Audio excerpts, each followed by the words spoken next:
안녕하세요. 썰처녀입니다. 구독과 좋아요는 썰처녀에게 큰 힘이 됩니다. 오늘의 사연 시작하겠습니다. 저는 60대 중반으로 작년에 아들이 결혼하면서 며느리가 생겼습니다. 아들만 둘 있는 집이라 항상 딸을 가지고 싶었던 저는 며느리에 대한 환상이 있었습니다. 같이 쇼핑 다니거나 속 썩이는 남편 이야기를 하면서 아들과는 못했던 것을 하는 겁니다. 하지만 제 며느리는 독특한 사람이었습니다. 아들이 결혼 전 며느리에 관해 들은 것은 나이는 아들과 동갑이고 친정집이 부유해 한 번도 일을 해보지 않았다고 하더라고요. 그래서 곱게 자란 아이구나라는 생각을 했습니다. 하지만 결혼 준비부터 정도가 지나친 행동을 해 할 말을 잃을 때가 한두 번이 아니었습니다. 며느리의 친정집은 하나뿐인 딸이라며 집은 남자 쪽에서 하고 혼수는 여자 쪽에서 다 하자고 했습니다. 저희 집은 그렇게 여유가 있는 집안도 아니고 요즘 집값이 말도 안 되는 가격 아니지 않습니까? 그래서 최대한 해줄 수 있는 정도가 전셋집 보증금이라고 이야기했습니다. 이것 또한 저희 집에 있는 것 없는 것 싹싹 긁어 모아서 해준다는 것이었죠. 그런데 돌아오는 대답이라곤 전세가 웬 말이냐며 자신들은 평생을 자가에 살아서 딸을 전세로 시작하는 걸 눈뜨고 볼 수 없다는 말이었습니다. 저희가 살고 있는 집 팔아서라도 아들 신혼집 해줘야 하는 거 아니냐는 말을 들어 황당하기 그지없었습니다. 결혼 전부터 사돈과 티격태격해 솔직히 이 결혼을 시키는 게 맞나 싶었지만 아들과 며느리가 잘 조율하여 전셋집을 해주는 조건으로 결혼하게 되었습니다. 시작이 별로 좋지 않았지만 둘이 예쁘게 잘 살아가는 모습을 보니 부모로서 뿌듯했습니다.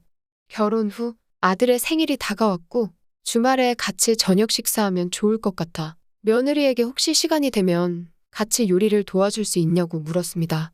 며느리는 바뀌라며 황급히 전화를 끊었습니다. 그렇게 이틀이 지난 뒤 주말 오후 저는 아들 생일상 준비를 하고 있을 때였습니다. 갑자기 초인종이 울려 나가보니 처음 보는 중년의 여성분이 계셨습니다. 무슨 일이냐고 여쭤보니 며느리 이름을 대며 대뜸 일하러 왔다는 겁니다. 이게 뭔 소린가 싶어 당장 며느리에게 전화해 물어봤고 며느리는 어머니 저 손에 물 묻히려고 결혼한 거 아니고요. 나이도 있으신데 굳이 힘들게 뭐하러 고생을 하세요? 그리고 생일상을 왜 직접 하려고 하시는 거예요? 요즘 식당이 얼마나 맛있는 게 많은데요? 설마 저 시집살이 시키시는 거 아니죠?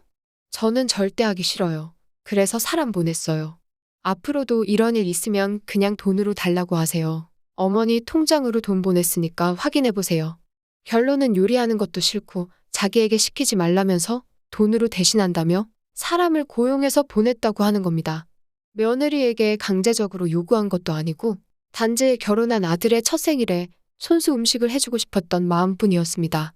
그냥 보조 정도 가능하냐고 말한 건데 며느리가 오해한 건가 싶기도 했지만 본인 혼자 할 말만 하고 도와주기 싫다며 사람을 고용한 며느리의 행동에 말문이 막혔습니다.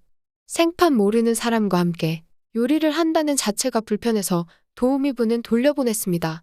정신없이 음식 준비를 하였고 약속 시간이 되었는데 아들이 혼자 오는 것 아니겠어요? 저는 아들에게 왜 너 혼자야? 새아가는 같이 안 왔니? 무슨 일 있어? 물었고 아들은 어제 불금이어서 친구들이랑 놀더니만 피곤했는지 낮잠 자다가 좀 늦게 오겠대 라고 하더라고요. 요즘 애들이라지만 아들 생일 겸 시댁에 오기로 약속했는데 낮잠 자다 늦게 온다니 생각하면 할수록 기분이 좋지 않았습니다. 잠시 뒤에 온다던 며느리는 2시간이 지나도 오지 않았고 시계를 보니 밤 10시가 다 되어 가더라고요. 며느리에게 연락을 했지만 받지 않아 먼저 식사를 하기로 했습니다. 아들은 미안해 어찌할 바 몰라 했고 저는 생일이니 얼굴 붉히고 싶지 않아 실은 내색하지 않았습니다. 밥을 반쯤 먹을 때 며느리가 왔습니다. 뻔히 기다리고 있는 걸 알았을 며느리는 머리부터 발끝까지 완벽하게 풀 메이크업을 하고 왔더라고요. 결혼한 지도 얼마 되지도 않았고 괜히 좋은 날 큰 소리 내기 싫어 마음을 가다듬고 식사를 이어나갔습니다. 며느리는 우리가 식사하는 걸 보더니 입이 삐쭉 나와 전 밥 생각 없어요. 안 먹을래요. 하더니 소파에 앉아서 핸드폰만 보고 있는 것입니다. 누가 봐도 화난 사람처럼 말이죠. 식사 시간 내내 신경이 쓰였고 아들도 중간에서 불편했는지 며느리에게 잠깐 방으로 가자고 하더군요. 방 안에 아들과 며느리의 대화는 거실까지 들리기 시작했습니다. 내용을 들어보니 며느리는 본인이 없는데 밥을 먼저 먹냐며 식사 예절이 없다고 우리 가족을 욕하는 내용이었습니다. 아들은 어이가 없었는지 늦은 사람은 넌데 왜 미안한 기색이 없냐 했고 부부가 다툼하는데 제가 끼어들면 더 큰 싸움이 날 것 같아 거실에서 숨죽여 기다렸습니다. 잠시 후 아이들은 거실로 나와 그만 가보겠다고 했습니다.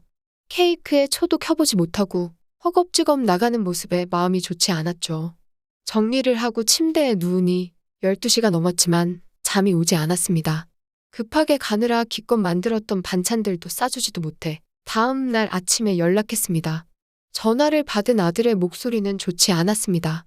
반찬 가져다 주겠다 말하니 며느리가 집에 없다고 본인이 오겠다고 하더군요.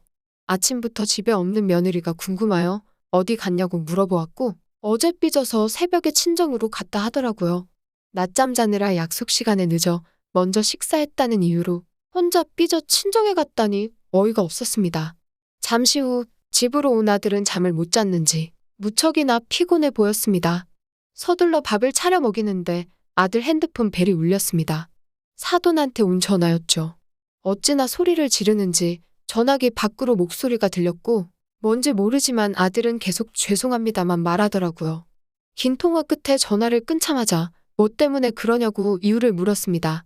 결론은 어제 우리끼리 먼저 밥을 먹었다면서 우리 집안 사람들은 걸신이 들린 것도 아니고 애를 버리고 먹었냐는 내용이었습니다. 약속 시간을 늦은 며느리에게 아무 말도 안 했던 제가 바보같이 느껴졌습니다. 이대로 있다간 평생 휘둘린 것 같아 며느리에게 전화를 걸었습니다.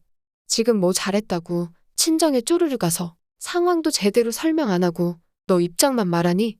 뭐 하는 짓이야? 어제 우리가 먼저 먹은 이유를 모르니? 약속 시간 기다리다 10시 다 돼서 밥 먹은 거고 너 기분 나쁜 티 내서 급하게 갔잖아. 그래도 나 아무 말 안 했다.